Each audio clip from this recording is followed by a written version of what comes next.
Hi, everybody. This is Ruta Lee, and you're listening to TV Confidential.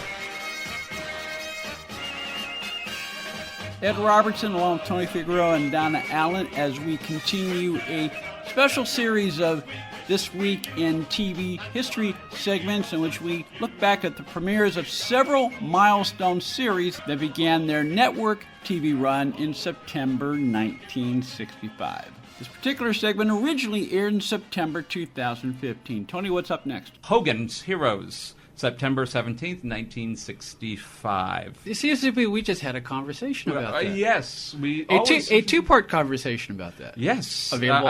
A year after we had a very long conversation with another Crane sibling. Yes. And, so we spoke to... Bob Crane.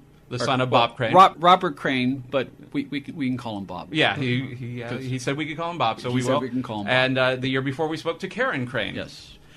Who said don't call us Bob. Don't call her Bob. Who Karen, I think that was about 2.5 hours. Yes. She has a book coming out, I understand. She has a book coming out. There's so many books on Bob Crane and everything that happened, but these books, both Robert Crane's book, Karen Crane's forthcoming book, and Carol Ford's biography of Bob Crane, they're all bringing us back to who Bob Crane was as a person, who Bob Crane was as a performer. And it's a reminder that he should not be defined just by what happened on September 29th, 1978. I mean, exactly. There was a life and a lot of accomplishments prior to that. And there's going to be some theories, some unanswered questions. It was kind of cool to talk to both of them about getting their points of view on things and firsthand. There were certain things we didn't need to go into. I think enough had been said on certain subjects. I think now, thanks to MeTV and venues like that, people are enjoying the show. You have a new generation. I believe Hogan's is now part of their weeknight lineup again. Yes. In the summer, they've been doing different blocks, which have been very fun to watch. Like, one night would be just Happy Days episodes, another night Gilligan's Island, and then you'd have it hosted by one of the stars. So they did a whole thing with Don Wells doing Mary Ann. We don't really have, except for Robert Clary. I think he's really the only one around.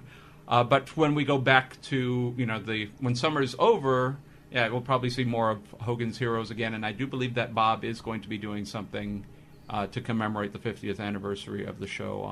We should reach out to Robert Clary. Yeah, we should. He had a book out a few years ago. I believe and he tells his story about being in the camps and then all the way up to Hogan to Days of Our Lives and then what he's doing now. One thing we didn't talk about when Robert Crane was here, and I bring this up because I've been watching a lot of Match Game at late night. It's like when I decompress and there's nothing on, I watch old episodes of the Match Game because I'm a strange person. But apparently there was a little bit of stuff going on between Richard Dawson and Bob Crane because Richard Dawson saw himself as the star of the show, and obviously he wasn't. That's odd since the show was called Hogan's Heroes. But the story goes is that Richard Dawson was first being approached to play the part of Hogan, and the part went to Bob Crane. Yeah. So I think there was always that little animosity. Also, John Carpenter was friends with Richard Dawson, and that's how Bob Crane met him, and history goes on from there. Yeah. But so I think there was some of that animosity playing out. Fast forward about 10 years, and there's and just reading between the lines and watching the documentary and the Match Game, there's apparently some of that going on with the Match Game because. Even though the star was Gene Rayburn, but there was Dawson for years tried to get Goodson Todman to get his own show, and obviously he finally did. He got it with Family Feud. Family Feud. And he was a wonderful host of Family Feud, but Richard Dawson on Match Game was phenomenal. Because it was, he did seem to zero in on what people were thinking. Yeah, I mean, he was uncanny. It was to watch. I mean, you have some of these, things that Gene Rayburn would read. Dumb Dora is so dumb, and Edward Blank, and to see that he would be the one to figure out what this person would say. Yeah. Not what's the funniest answer, but what most people would say. Yeah, and he knew that. And then when you moved up, depending on the variation of the incarnation of the show, how it evolved, you would move up to the next level, and there was bigger money involved, and it would just be blank walk. Yeah. So it could be catwalk or crosswalk or sidewalk Spacewalk. as any of those things, and so it would be one word. And the person would say sidewalk. And then Richard Dawson would kind of look down and take his thumb and index finger and kind of massage his tear ducts for a moment and look very embarrassed. And then look to Gene Rayburn and he'd go, the sign that's on the corner that flashes? And he goes, oh, the don't walk. He said, yes, you don't walk, so you stay on the side. And then he would put, and then ding ding ding. But he not only did he manipulate the audience a little bit and screw with them, that you knew when he had it, but the fact that he would know what that person was saying, he was so in tune. I mean, it was actually very very good. Although according to some of the other regular panelists, it irked them that he was always right, and sometimes they would secretly cheer if he got an answer wrong. But the contestants knew, okay, if I get to this level, it's Richard Dawson I need to.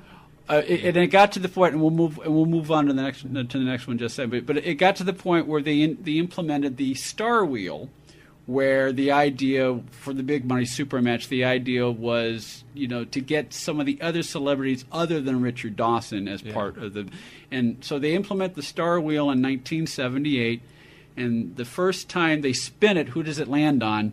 Richard Dawson. Yeah. And and everybody walked off the set, including Dawson. That was kind of funny.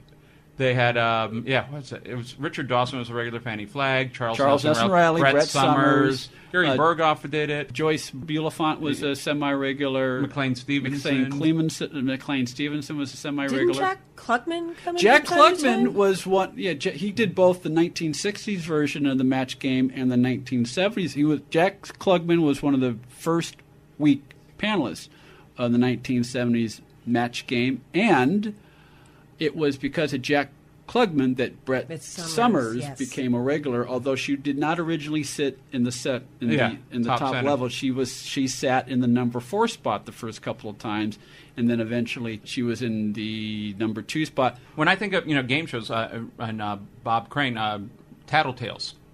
Yeah, I guess he was in the banana section most of the time. Yeah, yes. So you'd have the most popular section. Yeah, so you would have that particular one where you would have your spouse on the little monitor right below you. Yes. That was always, as a kid, I remember that, just the novelty of that. We haven't really covered the show. It was Prisoners of War running a sabotaging unit underground. Because we did 2 hours of it. Yeah, true. No, about a week ago, I was talking to a girl, had to be in her 20s, was telling me that she had just seen The Great Escape for the first time, what a wonderful movie it was. And I said, oh, have you ever seen a TV show called Hogan's Heroes? She had no idea of what I was talking about. Really? And I told her she had to investigate this show. I said, imagine turning The Great Escape into a half-hour weekly comedy. And she looked at me like I was making this up. And I said, watch the first season. And watch the first pilot. Where that is kind of darker. Watch that before you watch any of the series. It's a nice bridge. It is. I want to go back to Lost in Space, because you look at the pilot, and I'm talking about the black and white pilot, which was not showing in syndication. So this is where a lot of times people would give me these looks. The pilot for Hogan's Heroes was in black and white. It looked like it was outtakes from Stalag 17. Yeah. I mean, you could cut the two together, and it would be seamless. Yeah. Most people had not seen that until TV Land showed it when they launched, because it was never in the syndication packages. It is on the DVD set, but some of the explanations as to what the show's about, they also show Germans speaking German to each other, but there was an espionage storyline where it was like, no, I need to speak English. Even thinking in German is dangerous. So, they kind of establish a little bit of that in the pilot, why the Germans are speaking English to each other. But if I said, well, if you ever watched the pilot, it was a really good pilot, and people who might be a little bit more judgmental on Hogan's Heroes would look at me like I had two heads. Like, what's wrong with you? It's how people who have a problem with the show will probably always have a problem with the show and probably don't have a sense of humor. But when you're defending the show and saying, look at the pilot, and they don't have any reference to what I'm talking about, the pilot is, I would say, one of the best examples of a pilot. Yeah, no. In fact, I watched the pilot very recently for the very first time. It was around the time we had Bob Crane on this past summer, and you're right. It tells you everything you need to know about those characters in not a lot of time, while telling a story that not only tells a story in 25 minutes, but sets the stage for the show to come. Yes. There were all these little setups that you don't realize would have a payoff.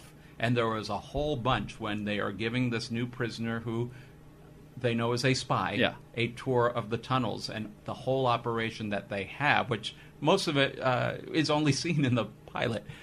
But you see the whole thing, and then the big climax of the episode, every little bit that you saw set up gets paid off. Everything from swiping what he thinks is a cigarette lighter that looks like a Luger to, everything does pay off. And Colonel Klink, and this is why I wanted to go back to, with Lost in Space, evolved into the funny uncle character like Dr. Smith, but he was much more like the Otto Preminger character in Stalag 17. He was much more serious. But he also, you're going to have the same character week after week. He did turn into that bumbling character that was, incompetent and doing a desk job. The beauty of that pilot is while it's still a half-hour comedy, but it's so much darker than the original series. It is. And I think they also planted some seeds which would be fodder for episodes. Colonel Klink was of the old school, of the old Prussian school. And he said, we don't do things the same way as the New Order. So I think it was already establishing that Colonel Klink was not exactly in line with Hitler and his gang. Which there were many stories about generals that would maybe befriend Hogan because they saw their country going in the wrong direction. Yeah, and that's the only way you could do a character like Klink on a weekly basis because, not that they tried to make funny Nazis, but you had to... Which they did. Yeah, but they did. But you have to make Klink, if not likable, at least someone you wouldn't mind inviting into your living room week after week, every week. And we talked about this with Bob. It was, they specifically made it Luftwaffe, which is the German Air Force, which was not the same as the German Army, and they did run, POW camps. They did not have the reputation of other branches of the military at that time period, and so there were certain strategic steps in the storytelling that they had going on there. So it was very conscientious to show those characters in a certain way, and I think it also led for more fodder. The fact that there were generals showing up at Stalag 13 that wanted Hogan to help him kill Hitler. But you had that play out. I mean, you watch the show now, and some of them are silly. Yeah. Some of them, everybody had their moments. Everybody was entitled to their moments. Everyone had their moments, and the pilot even included a couple of people who they would return to the show, but in different characters. I mean, Noam Pitlick, who played the villain in the pilot, he, I think, had a recurring character. Did he not? I don't know if he had a recurring, but he did play... I think he played for both teams. Yeah, he did play for both teams. And Gavin MacLeod had played several parts. Stuart Moss, who was one of the heroes in the pilot. I mean, Yeah. I think he did. He returned to the show a couple of times. Yeah, he did. I think as Olsen, and then he played Olsen again in one. There was one. I think Larry Hovitz was out of, and I think they brought in Olsen to kind of fill in. And William Christopher also played a character who would later be on MASH as Father Mulcahy. But a lot of the writers would later gravitate to MASH. A lot of them came off of Bilko. Yeah. So there were a lot of people who were very well versed in military comedy. I am sure there are people that were at McHale's Navy that also cycled through the system as well. But they did such a such a great ensemble. Some of the acting talent they're playing. Now, that's what I wanted to say. That Hogan's Heroes, I think, is still one of the strongest acting ensembles to ever appear on television. Yeah, that's. You look at some of the talent that you had there, and when you know the background of some of these actors who appeared on the show, that's also something that when you hear some of the stories of, and of course Robert Clary's story, which he basically started speaking out in the early 1980s when there were people saying, yeah, this never happened, all the Holocaust deniers, and that's when he started becoming very outspoken during that time. But Werner Klemperer and John Banner and all these people who were greatly affected during World War II, the fact that they could come back and use their talents and humor to portray these characters, portray the people who caused them great harm and suffering, to portray them in that comedic way. I mean, that really does say a lot. Stay with us, folks. We'll be right back. One more item. If you're starting a company, particularly one that is in an emerging market, you know that averting any sort of legal dispute is crucial to your business plan. Our friends at Tectonic Law offer an array of services that can help you avoid and preempt future litigation while also developing and protecting your intellectual property and intangible assets. Tectonic Law serves the needs of a host of emerging industries throughout California and beyond, including industrial designers, beverage makers, artists, farmers, retail stores, health practitioners, wellness experts, cosmetics manufacturers, nonprofit organizations, innovators in sustainable practices, and libraries. Go to tectoniclaw.com to learn more about how Tectonic Law can help your business thrive. tectoniclaw.com. Rock solid representation for groundbreaking industries. This portion of TV Confidential is brought to us by our friends at Front Porch Realty, the community of realtors in the Northern Bay area of California that is committed to finding the solution that is best for their clients. Whether you're a first-time home buyer or looking to sell or lease your property in Northern California, call Karen Strain at 415-886-7411 or visit frontporchrealtygroup.com for more information on how they can help you. Ed Robertson thanking you for listening to the TV Confidential podcast. If you like what you hear, please hit the subscribe button so that you won't miss our next episode. Tony Figueroa and Donna Allen are with us as we commemorate the 60th anniversary of the premiere of Hogan's Heroes. We'll take a quick time out. We'll talk some more, Tony and Donna, when we come back here on TV Confidential.